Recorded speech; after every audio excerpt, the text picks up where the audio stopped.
So hello guys, कैसे आप सब। उम्मीद करता हूँ बहुत ही अच्छे हो। तो जैसे कि आप लोग देख सकते हैं कि आज मैं आप लोगों को एबल टू का यूज़ सिखाऊंगा। एबल टू का यूज़ जो होता है ये बहुत ही ज़्यादा इंपॉर्टेंट होता है। आपको पता ही होगा कि कैन का यूज़ हम लोग कर सकते हैं प्रेजेंट में, कुड का यूज़ हम लोग कर सकते हैं पास्ट में, लेकिन फ्यूचर में क्या करेंगे। तो मैं आप लोगों को बताता हूँ फ्यूचर में एबल टू का यूज़ करते हैं। मैंने आप लोगों को कैन और कुड का यूज़ जब पढ़ाया था तब मैंने आप लोगों को बताया था कि मैं आप लोगों को फ्यूचर के बारे में भी बता दूंगा। ठीक है, तो आज मैं आप लोगों को फ्यूचर के बारे में बता रहा हूँ। तो देखिए यहाँ पे जिन सेंटेंसेस में शक्ति दिखाने या साहस दिखाने या फिर योग्यता दिखाने की बात होती है वहाँ पे हम लोग एबल टू का यूज करते हैं। बिल्कुल same to same condition can के साथ में भी होता है, यानी कि कैन वाले सेंटेंसेस में भी यही डेफिनेशन होती है। अब यहाँ पे देखिए जो इंडिकेशन होती है, यानी कि सेंटेंसेस के लास्ट में क्या लगा होता है। सेंटेंसेस के लास्ट में लगा होता है सकता है, सकती है, सकते हैं या फिर सकता हूँ, या फिर इसके बाद में देखिए डैश डैश लिखा हुआ है, यानी कि ये फ्यूचर तक जाएगा, यानी कि सकेगा, ठीक है, या सकता था। इसके बाद में योग्य है, योग्य हैं, योग्य हूँ, ये चीज़ें भी दी हुई है। तो इसके अलावा यहाँ पे डॉट डॉट दिया हुआ है, इसका मतलब ये है कि पास्ट में भी और फ्यूचर में भी। जैसे कि योग्य था, योग्य थी, योग्य थे, और इसके अलावा फ्यूचर में योग्य होगा, योग्य होगी और योग्य होगे। तो इस तरीके से सेंटेंस होंगे। एग्जाम्पल के जरिए देखिए यहाँ पे लिखा हुआ है वह कार चलाने योग्य है, या फिर इसको पास्ट में बोले तो वह कार चलाने योग्य था। इसके बाद में अगर फ्यूचर में बोले यह वह कार चलाने योग्य होगा। तो इन सेंटेंस को जब हम बनाएंगे तो इन सेंटेंस को बनाने का जो एक और एग्जाम्पल यहाँ पे दिया हुआ है, लेकिन उसको मैं बताऊंगा नहीं।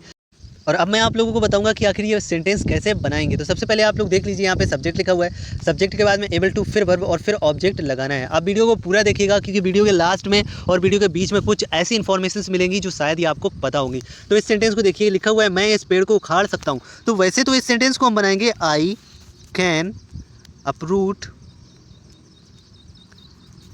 दिस ट्री, यानी कि इस सेंटेंस को मैंने अभी बनाया हुआ है किस तरीके से, कैन का यूज करके। लेकिन इसी सेंटेंस को अगर आप एबल टू का यूज करके बनाएं तो आई और इसके बाद में आई के साथ में एम लगाएंगे, ठीक है, क्योंकि ये, और इसके बाद में एबल टू, इतना हो गया।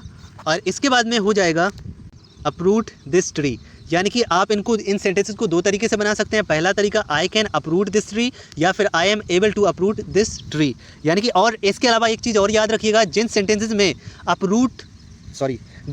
में योग्य लगा होगा उन सेंटेंस को आप एबल टू का यूज करके ही बनाएंगे तो ज़्यादा बेटर रहेगा। अब मैं आप लोगों को ये सेंटेंस जल्दी से बना के दिखा देता हूँ और समझा देता हूँ। हमारा सेकेंड सेंटेंस जिसमें कि लिखा हुआ है हम खाना बनाने योग्य नहीं हैं।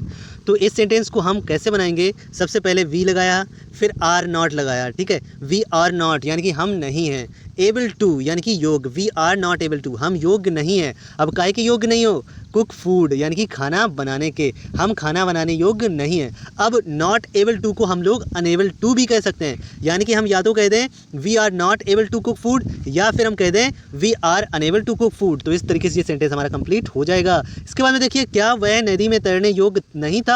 तो इस सेंटेंस को जब हम बनाएंगे तो वॉज ही नॉट, यहाँ पे हम नॉट लगा देंगे, ठीक है, was he not able to, 1 minute, was he not able to swim in the river, या फिर इसी को दूसरे तरीके से जब हम बनाएंगे तो was he unable to swim in the river. इस तरीके से सेंटेंस हमारा कंप्लीट हो जाएगा। इसके बाद देखिए ये लिखा हुआ है तुम इंग्लिश पढ़ा सकते थे। अब यहाँ पे सकते थे लगा हुआ है, यानी कि इस सेंटेंस को हम दो तरीके से बना सकते हैं। पहला, यू कुड टीच इंग्लिश, तो कुड का यूज हो गया, लेकिन अब इसको हम एबल टू का यूज करके बनाएंगे you were able to teach English, मतलब तुम इंग्लिश पढ़ाने योग्य थे, यानी कि पढ़ा सकते थे, एक ही बात है ना। तो अब नेक्स्ट सेंटेंस देख लीजिए, वह रोड क्रॉस नहीं कर सकेगा।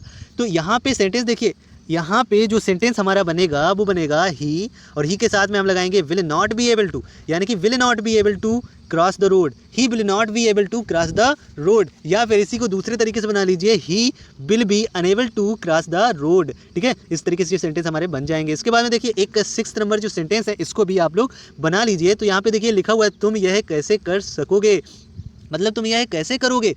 तो how will you be able to do this. तो इस तरीके से ये सेंटेंसेस हमारे कंप्लीट हो जाएंगे। और मैंने आप लोगों को बताया था कि लास्ट में बताई गई बातों को इग्नोर मत करना। तो मैं आप लोगों को बता देता हूँ कि अभी आपको एट द टाइम प्रैक्टिस करनी है कि मैं मोटरसाइकिल चला सकता हूँ, I am able to ride the bike, मैं पेड़ पर चढ़ सकता हूँ, मैं पेड़ पर चढ़ने के योग्य हूँ, I am able to climb on the tree, मैं ट्रक चलाने योग्य था, I was able to drive truck. तो इस तरीके से आपको सेंटेंसेस की प्रैक्टिस करनी है। इससे क्या होगा कि आपकी जुबान पर सेंटेंसेस चढ़ जाएंगे, और जब सेंटेंसेस जुबान पे चढ़ जाते हैं फिर आपको बार बार सोचने की ज़रूरत नहीं पड़ती है। उम्मीद करता हूँ वीडियो आपको पसंद आया होगा, और गाइस वीडियो को लाइक, चैनल को सब्सक्राइब जरूर कर दीजिएगा। वीडियो को पूरा देखने के लिए बहुत बहुत धन्यवाद, यानी कि थैंक यू सो मच। मिलते हैं नेक्स्ट वीडियो में, तब तक के लिए बाय, टेक केयर।